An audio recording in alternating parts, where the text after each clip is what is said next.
Oh, well, the gang's all here, I see. Is that American for hello? Welcome to MsMojo, and today we're exploring the possible connections that could lead to the most elegant crossover in TV history. I don't think we should be afraid of new things or new people.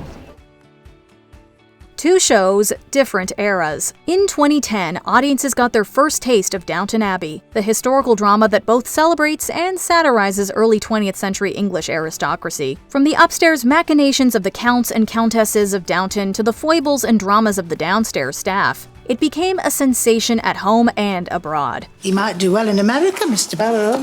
Seems a bit drastic. Why should he go abroad? Keep your nose out of it. Stirrings of an American Downton had been around as early as 2012. The Gilded Age began airing on HBO in 2022. I was looking up at those rows of windows only this morning, wondering what lies behind them. Then you must cross the road and see. Isn't that so, Gladys? Both shows have come to represent a specific kind of historical fiction, one that is as entertaining as it is enlightening about the history it depicts. But could the shows be connected? Julian Fellowes, producers, and fans across the internet have weighed in on the possibility. Have you seen this? I can't control what they write. I assure you the last thing I want is for our lives to be gossip column fodder. The Fellowes verse. I feel so guilty pushing into a family celebration. You'd be an ornament at any gathering. Oh, how nice, thank you. Downton Abbey and the Gilded Age share more than history, shady grand dames, and gorgeous gowns. Logic in that. Quite. There's an alliance that does not bode well. Julian Fellowes is the writer behind both. Of course, fans have taken this to mean that the shows could potentially have some crossover. What a good idea! We need that, Julian. We really need that. I'll bear it in mind. The events of the Gilded Age take place in America in the 1880s. Downton takes place in England nearly 3 decades later. However, that hasn't stopped fans from wondering just how characters like Cora, Crawley, and the Dowager Countess could end up rubbing elbows with the Van Rhijn sisters. Are the shows part of a shared Fellowes verse? Well, I suppose we still have some things to talk about. And of course, you remember Gladys. Gladys, we have much to look forward to. A shared history. Tell us about these people.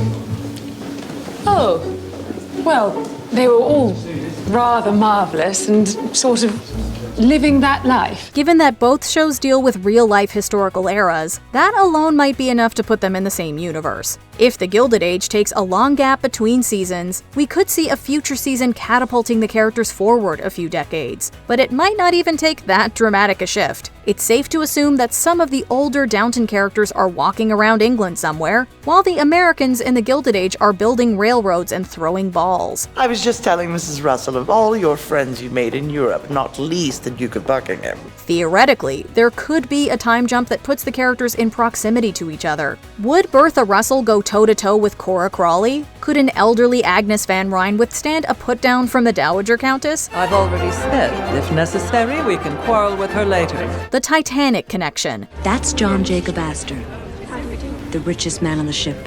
His little wifey there, Madeline, is my age and in a delicate condition. One specific connection between the shows is the tragic and oft-retold story of the RMS Titanic. The grand ocean liner began its maiden voyage at Southampton, England on April 10, 1912. It never made it to New York. The real-life sinking of the ship touches off much of the action in Downton Abbey, where Mary Crawley's intended husband is deemed a victim of the disaster. This alters everything. You won't try to deny it. You must challenge the entail now, surely. Can't we at least wait until we know they're dead before we discuss it? Don't talk as if I'm not broken-hearted, because I am. If the Gilded Age follows history, Mrs. Astor, the show's old money grande dame, will lose her as yet unseen son in the tragedy. The real Caroline Astor's son, wealthy magnate John Jacob Astor IV, was one of the 1,500 people who never made it to New York. Cora Crawley even claims to know Astor in the show's first episode. It's too awful for any words. Did J.J. Astor get off? Of course, that new wife of his is bound to have been rescued. Cora Crawley's American beginnings. If the Lady of Downton Abbey herself is proof of anything, it's that even Americans can show up in a stuffy British noble family. It's not really how we do it. How you used to do it? Oh, come on. It might be fun. I agree. We'll all pull together and it'll be great fun. Cora Crawley is an anomaly. She is an American among the most British people imaginable. Originally hailing from Cincinnati, Ohio, Cora Levinson's family money saved Robert Crawley and his family from financial ruin, establishing her as a countess. If I were to tell you she'd made me very happy, would that stretch belief? It's not why you chose her. Above all those other girls who could have filled my shoes so easily. If you must know, when I think of my motives for pursuing Cora, I'm ashamed. There's no need to remind me of them. The Gilded Age was actually supposed to cover Cora's coming of age in New York City society. Somewhere along the line, that idea shifted away from a prequel series and became the one we know now. Perhaps Cora's plotline would have been similar to that of new money heiress Gladys Russell. You promised I could marry for love, Father. You gave me your word. The marriage is a real opportunity. Do you want us to stop our daughter becoming one of the most famous women of her generation? Are Cora's relatives in New York? Apparently there was an internet theory floating around during the first 2 seasons of the Gilded Age. Is Bertha Russell's oft-mentioned sister a pre-Downton Cora Crawley? I doubt it. I live in Albany. Will you come this way, Monica? Unfortunately, the math just isn't mathing on this one. Bertha's family comes from humble beginnings, and Cora's family wealth is one of the biggest reasons she even married into the Crawley family. You mean you needed the Levinson cash to keep the Crawleys on top? I'm not sure we'd put it that way.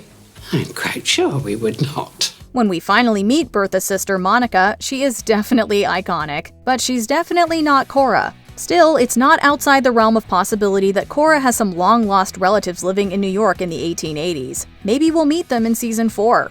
I'm not one of those Englishmen who hates New York, but a great city can be a lonely place. Can't everywhere. But you'd only be lonely if you wanted to be.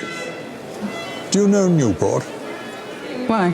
I stayed there before the war with the Duchess of Marlborough's mother. I thought it was wonderful.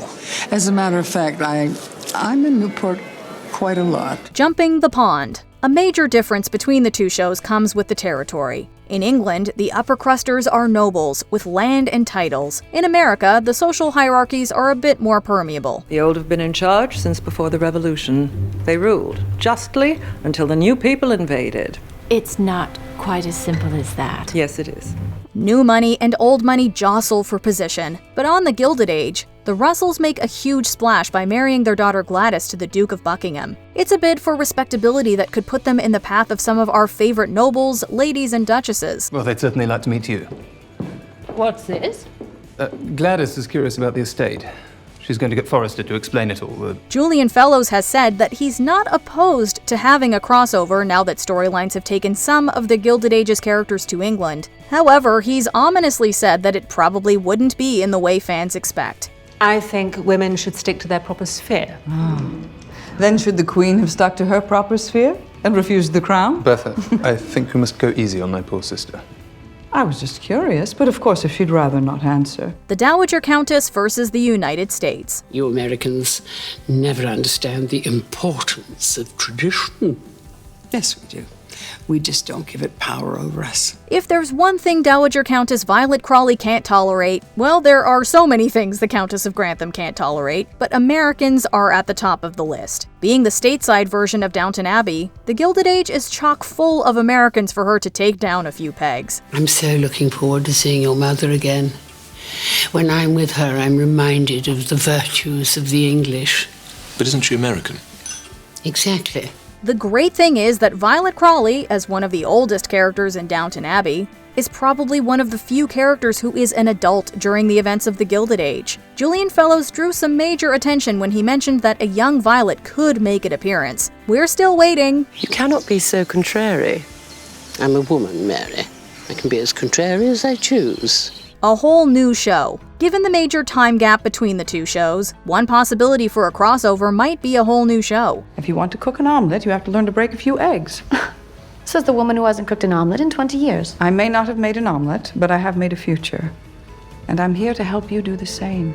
Although neither show would be the same without Christine Baranski, Cynthia Nixon, or the late Maggie Smith, there are plenty of characters to choose from. Taking place between the 1880s and the 1910s, a 3rd show could cover the younger generation of the Gilded Age finding their way to England. What is that in your hair? Why? My maid suggested them and I liked the idea. You don't seem to understand.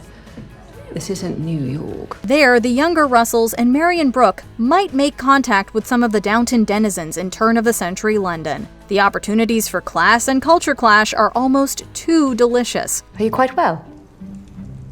Why shouldn't I be? I thought, when you stood without waiting for me, you must be ill.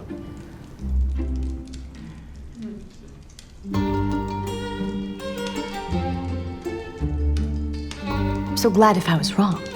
Before we continue, be sure to subscribe to our channel and ring the bell to get notified about our latest videos. You have the option to be notified for occasional videos or all of them. If you're on your phone, make sure you go into your settings and switch on notifications. But will it ever happen? Even if they never cross paths narratively, Downton Abbey and the Gilded Age are already spiritual companions. Maybe that's enough. I want more than that. But what is there more than that? You'll see when I find what I'm looking for. Given that they share a creator and are both about the tensions between elite classes and the goings-on of their downstairs staff, it's not outside the realm of possibility. Some fans may prefer the two shows stay separate. Despite many similarities, they're tonally very different. Cheer up. Come the revolution, it may be useful to have a contact on the other side. The way wealth works on both shows is not really the same due to differences between the American and British cultures. A crossover between the two would require some pretty specific circumstances. Whether or not it'd be satisfying remains to be seen. You stop at nothing to get your own way, isn't that the truth? Indeed. It is a quality I share with Marlborough, Wellington, and my late mother. Do you think Downton Abbey and the Gilded Age are connected by more than just a shared history? Tell us in the comments.